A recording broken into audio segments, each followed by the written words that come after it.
সকাল থেকে উঠে দেখছি ঝমঝমিয়ে বৃষ্টি হচ্ছে। দেখুন, ওয়েদার দেখলেই মনে হচ্ছে যে সারাদিন বৃষ্টি হবে। তো এরকম ওয়েদার থাকলেও কিছু করার নেই, মেয়ের পরীক্ষা, স্কুলে পাঠাতেই হলো, ওনারও অফিস আছে। তো এই হলো গিয়া ব্যাপার স্যাপার। আমারও দিনটা শুরু হলো এই ভেজানো আমন্ড বা কাঠবাদাম আর কারি পাতা দিয়ে। একটা ডালে যতটুকু কারি পাতা ছিল, মানে যে কটা ছিল সব কটাই নিয়েছি, আর এই 4টে বাদাম নিয়েছি। এগুলো চিবিয়ে চিবিয়ে খেয়ে নেব। সাবধানে যেও।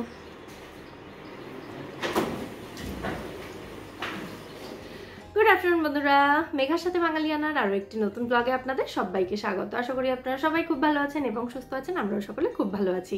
তো আজকে হলো সোমবার, সপ্তাহের প্রথম দিন, এবং এখন বাজে দুপুরবেলা 1:30 মতো। খাওয়া দাওয়া এখনো হয়নি, শুরুই হয়নি আজকে। অ্যাকচুয়ালি না, রবিবার দিন কাজকর্ম একটু বেশি থাকে। আচ্ছা, ফার্স্ট অফ অল বলে নিই, রাজনার শরীর কিন্তু এখন আগের থেকে অনেকটাই ভালো আছে। গতকালকে ডাক্তারের কাছ থেকেই, মানে যে ডাক্তারকে আমরা সবসময় দেখাই ওর জন্য বা আমাদের সকলের জন্য, তো ওই দাদার কাছ থেকে ওর সমস্ত ওষুধ আনা হয়েছিল। নর্মাল এই ভাইরাল ফিভার এই সময়টা, গত শুক্রবার আপনাদেরকে বলছিলাম আমি যে তার আগে কয়েকদিন আমরা সুইমিং যাইনি, কারণ বেটুর পরীক্ষা চলছে এবং যেহেতু বৃষ্টি হচ্ছিল, তাই বৃষ্টির জন্য সুইমিং পুলের জল প্রচণ্ড ঠান্ডা থাকে, আর পরীক্ষার সময় ওই ঠান্ডা জলে নামলে যদি ঠান্ডা লেগে যায়, সেই কারণেই কয়েকটা দিন সুইমিং অফ দিয়েছিলাম, যেহেতু পরীক্ষাটা চলছে সেই কারণে। এবার মাঝে যেহেতু শনি রবিবারটা ছিল, পরীক্ষা ছিল না, বন্ধ ছিল, মানে স্কুল তো ছুটিই থাকে শনি রবিবারে, তো আমরা ভেবেছিলাম শুক্রবারে যাই, একটু যদি অসুবিধা হয় শনি রবিবারটা তো আছে, ম্যানেজ হয়ে যাবে।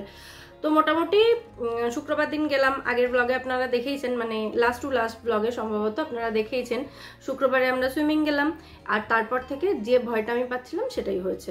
শনিবার দিন বিকেল থেকে, মানে আমরা যখন ওই শপিং গেলাম, আমি আর ওর পাপা, আমরা যখন শপিং গেলাম তখনই আমায় ফোন করে বলছে, মামা আমার গা হাত পা প্রচণ্ড ব্যথা করছে, একটু কেমন একটা আনইজি ফিল হচ্ছে, আমি কি একটা প্যারাসিটামল খাবো? তো আমি বললাম ঠিক আছে, খেয়ে নাও যদি অসুবিধা হয়ে থাকে।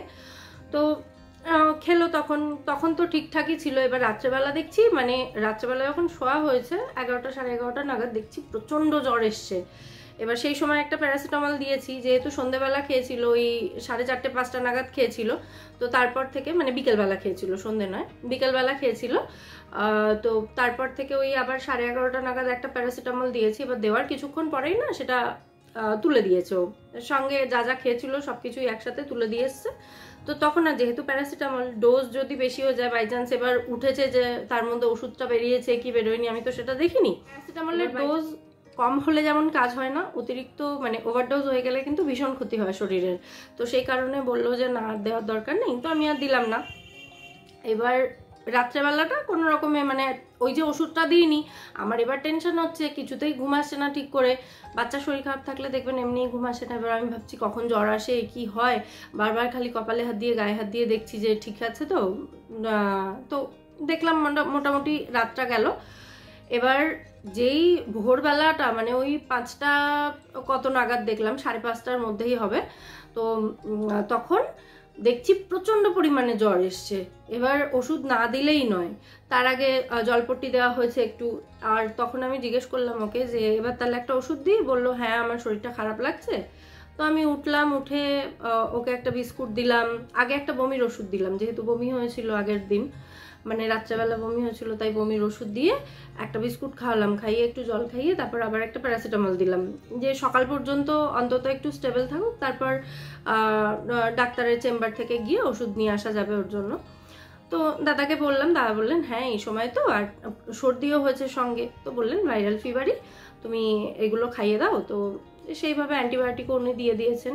ওষুধটা খাওয়াতে মোটামুটি এখন ওই দুপুরের পর থেকে একটু ভালো আছে। কালকে ওর জন্যই স্পেশালি মাটন আনা, যে ওর শরীরটা খারাপ, যদি একটু মাটনটা ভালোবেসে খায়, যেহেতু সকাল থেকে খুব একটা কিছু খেতে চাইছিল না, বললাম আগের ব্লগে দুধ চকোস খেয়েছে শুধুমাত্র। তো দুপুরবেলা কি খেলো আমাকে নিজে থেকেই বললো যে আমাকে একটু ভাত দাও, আর ভাতের মধ্যে, আমার ছোটবেলা থেকে না আমার মা পেটের কোনো প্রবলেম হলে বা শরীর খারাপ থাকলে হলুদ ভাত খাওয়াতো, মানে হলুদ গুঁড়ো একটু, সামান্য একটু সর্ষের তেল, হলুদ গুঁড়ো দিয়ে আর একটু নুন দিয়ে ভাত খাওয়াতো। খেতে কিন্তু বেশ টেস্টি লাগে, ওটা খেয়ে দেখবেন কখনো।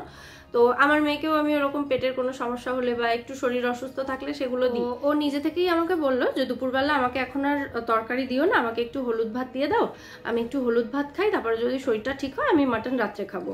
তো আমি বললাম ঠিক আছে, ওর শরীর ও বেটার বুঝবে যে ওর কতটা শরীর খারাপ বা কি। আর মানে বলতে নেই, ও টাচউড ও এগুলো মোটামুটি নিজে থেকে ফিল করতে পারে বা নিজের খেয়ালটা নিজে এখন রাখতে পারে আপাতত।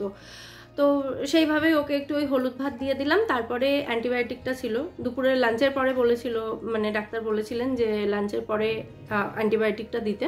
তো অ্যান্টিবায়োটিকটা দেওয়া হলো, লাঞ্চ করেও টানা একটা ঘুম দিল 1.5-2 ঘন্টা মতো। তারপর শরীরটা মোটামুটি ঠিক হলো। আস্তে আস্তে রাত্রে আবার একটা অ্যান্টিবায়োটিক পড়েছে, মোটামুটি এখন একটু ঠিকঠাক আছে। আজকে স্কুলেও গেছে, আজকে ম্যাথস এক্সাম আছে, আজকে ম্যাথস আছে, কালকে কেমিস্ট্রি, পরশু বায়ো, এরকম কিছু আছে সম্ভবত। ফিজিক্সটা আগের সপ্তাহে হয়ে গেছে।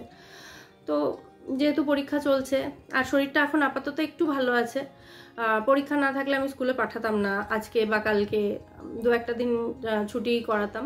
তো যাই হোক, এই হলো মেয়ের শরীরের আপডেট। আপনারা অনেকেই বলেছিলেন, তো সেই কারণে জানালাম আর কি। আর কি বলছিলাম, আজকের কথা, এবার আজকের কথায় ফিরে আসি। আজকে হলো সোমবার, রবিবার যেহেতু একটু কাজকর্ম বেশি থাকে সেই জন্য রান্নাবান্নাটা একটু বেশি থাকে স্পেশালি। তো সেই কারণে চেষ্টা করি আমি সোমবারটা একটু হালকা রাখার, মানে খুব বেশি কিছু কাজকর্ম না থাকলে সেই রকম আর কি প্ল্যান করার চেষ্টা করি, যাতে খুব বেশি কাজকর্ম আমাকে না করতে হয়। অল্প কিছু রান্নাবান্না করলাম, যেহেতু হেভি খাওয়া হয় রবিবারে, তাই সোমবারটা একটু লাইট রাখার চেষ্টা করি। তো ঠিক আছে, কিন্তু আজকে রসুন ছাড়ানোর ছিল, মানে অনেকগুলো রসুন ভিজিয়ে রেখেছিলাম সকালবেলা, সেই রসুনগুলো ছাড়াতে আমার ঘন্টাখানেক লেগে গেছে। সারা সপ্তাহের জন্য রসুনটা আমি ছাড়িয়েই রাখি, এবার সেটা ফ্রি টাইমেই ছাড়াই। এবার আজকে ভাবছি যে খুব বেশি কাজ নেই, হাজব্যান্ডের অফিসের জামা কাপড় যা ছিল সেগুলো সব একসাথে করে আজকে মেশিনে দিলাম, কাঁচা হয়ে গেছে, ওগুলো বের করতে হবে। এইমাত্র কিছুক্ষণ আগে শেষ হলো আর কি। তো এই সমস্ত কাজকর্ম সকাল থেকে। আজকে যখন ভাবছিলাম যে একটু রেস্ট নেব, বেশি কাজ করব না, কিন্তু আজকেই এইসব উটকো কাজগুলো চলে আসে। আর ভাবছিলাম ঘিটা বানানোর দরকার, কারণ ঘি শেষ হয়ে গেছে। তো একবারে ভাবলাম কালকেই বানাবো, কারণ ঘি যেহেতু আমিষ নিরামিষ সব খাবারেই ব্যবহার করা হয় আমাদের। তো ঘিটা একেবারে কালকে যেহেতু মঙ্গলবার আছে, নিরামিষ আছে, তো সমস্ত কিছু ধোয়া মাজা পরিষ্কার থাকবে, আর তখনই কালকে ঘিটা বানাবো। ওই জন্য আজকে আর দুধের শটটা বের করিনি। তো এই হলো গল্প। এবার খেতে হবে, খাওয়ান দাওয়ান করতে হবে, এখনো খাওয়া দাওয়া কিছুই হয়নি। ভাতটা আজকে একটু দেরিতে করেছি, তো ভাতটাই জাস্ট উপর করে দিয়ে আসলাম ফ্যান ঝরানোর জন্য। তো এবার খেতে বসবো, গরম গরম ভাত আর একটু ডিম ভাজবো। আজকে মাছ রান্না করিনি, কালকে ওই মাটন ফাটন হয়েছে বলে সেই কারণে আর মাছ টাছ কিছু করিনি আজকে। আজকে একটু ডিম ভাজবো। চলুন যাওয়া যাক।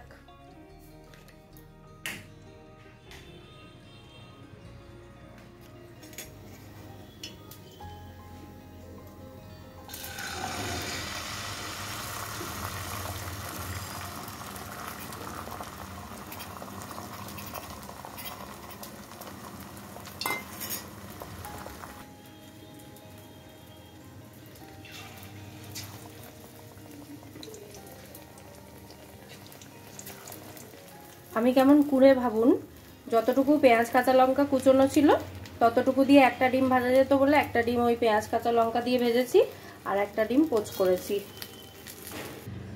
আর এই দেখুন, এই এতগুলো রসুন আমি ছাড়িয়ে রেখেছি, মোটামুটি 300 গ্রাম মতো রসুন আছে এখানে, সারা সপ্তাহ হয়ে যাবে এই দিয়ে। নিয়ে বসে পড়েছি খাবার থালা সাজিয়ে। আজকে প্রথমে দেখাই কি কি রয়েছে। ভাত রয়েছে এখানে, এখানে রয়েছে শাক ভাজা, এটা গতকালকে শাক ভাজা, লাল শাক ভাজা পোস্ত বাদাম দিয়ে।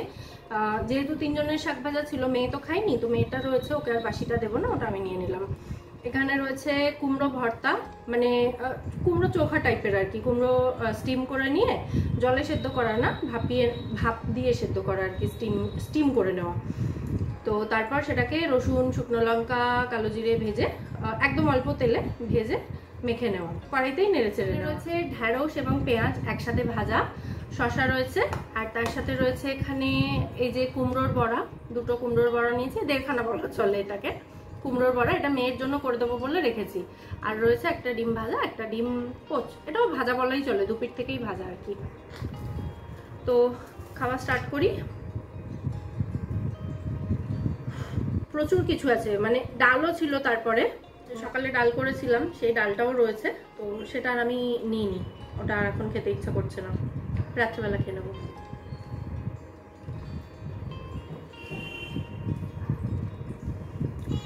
আপনারা কে কোন শাক ভাজা খেতে ভালোবাসেন কমেন্টে লিখবেন। আমার লাল শাক, কলমি শাক দারুণ লাগে খেতে। মাঝে মাঝে এরকম শুকনো খাবার খেতে ভালোই লাগে।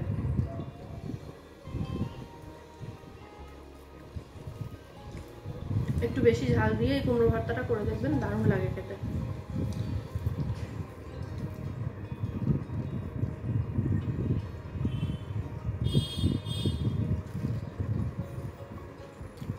মুচমুচে। তাড়াহুড়োতে আর গোলমরিচ থেতো করতে ইচ্ছা করছিল না বলে রেড চিলি ফ্লেক্স দিয়ে দিয়েছি নুনের সাথে ডিম পোস্টার মধ্যে। কি চরম লেভেলের কুড়ে আমি। আর আপনারা সবাই কমেন্ট করে আমি কত কর্মঠ। আমার নিজেরই মনে হয় ভীষণ কুড়ে।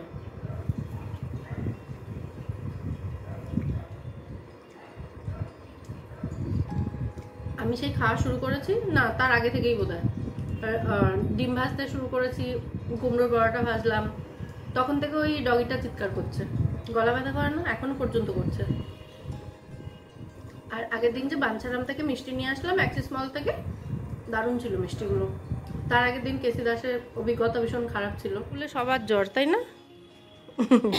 ওয়েদারটার জন্য এরকম হচ্ছে। তোমার শরীর এখন ভালো আছে? শিয়াল পণ্ডিতের মতো চশমার উপর দিয়ে দেখছে। শিয়াল পণ্ডিত। যাও স্নান করে নাও। এই যে এগুলো মেয়ের জন্য বানাচ্ছি। আর সেই ডগিটা কিন্তু এখনো চিৎকার করছে, প্রায় ঘন্টাখানেকের বেশি হয়ে গেল। দারুণ মুচমুচে হয়েছে কিন্তু।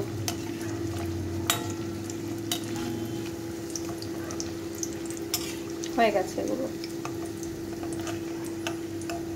তো মেয়েকে এবার খেতে দেবো না, খাইয়েই দেবো, কারণ যেহেতু শরীরটা ভালো না, তো স্কুল থেকে এসে বলছে আমাকে আজকে একটু খাইয়ে দেবে। আমার একা একা খেতে ইচ্ছা করছে না, তাই বললাম অবশ্যই দেবো। এই সুযোগটা আমি খুঁজি খাইয়ে দেওয়ার। আমার খাইয়ে দিতে মেয়েকে ভীষণ ভালো লাগে, তো ওকে খাইয়ে টাইয়ে দিই, তারপর আবার আসছি। বেটুর পাপা বেটুর জন্য রেনকোট অর্ডার করেছে। না, ভাল লাগছে কিন্তু, কি সুন্দর পঞ্চু স্টাইল। আরে ওই কি নাম, ভাল লাগছে, কিউট লাগছে সিরিয়াসলি। দেখে আয়না দিয়ে। অফিস থেকে ফিরে এখন গুন্টু বাবুর সাথে রেগুলার কথাবার্তা হচ্ছে। এই মামু তোমায় ডাকছে। মামু থাম, কোথা থাম থাম। এই আবার কে নিল? আমি দিয়ে বলছে খেয়ে নিচ্ছি। আবার খেয়ে নিল? কে খেলো? কে খেলো? নিশ্চয় ছন্দা খেয়েছে না? ই বাবা, মিচি মিচি আবার কে নিল? না না না না না না না না না না না না, আর কাজ না, আর কারণ না, আর কমে না, আর কমে না না না। এ আবার কে নিল? আবার কে নিল? সব কে নিল? যা একা একা ফোন ধরে ফোনে হামি দিচ্ছে। ওকে একটু দেখাও। আর আর আর আর মামুকে বলছে, আর আমাকে বলছে সব খেয়ে নিয়েছি, সব খেয়ে নিয়েছি, মিশি মিশি মিশি মিশি সব খেয়ে নিয়েছি। বাচ্চাটা বড় হয়ে গেল। হ্যাঁ, গোটা গোটা কথা বলছি। হ্যাঁ, আমি খেয়ে নিয়ে বলছি আবার খেয়ে নিয়েছি। এই সময়টা আমরা গুন্টু বাবুর সাথে কথা বলে ভিডিও কলে। পিটিকে রাখো, পিটি কোথায়?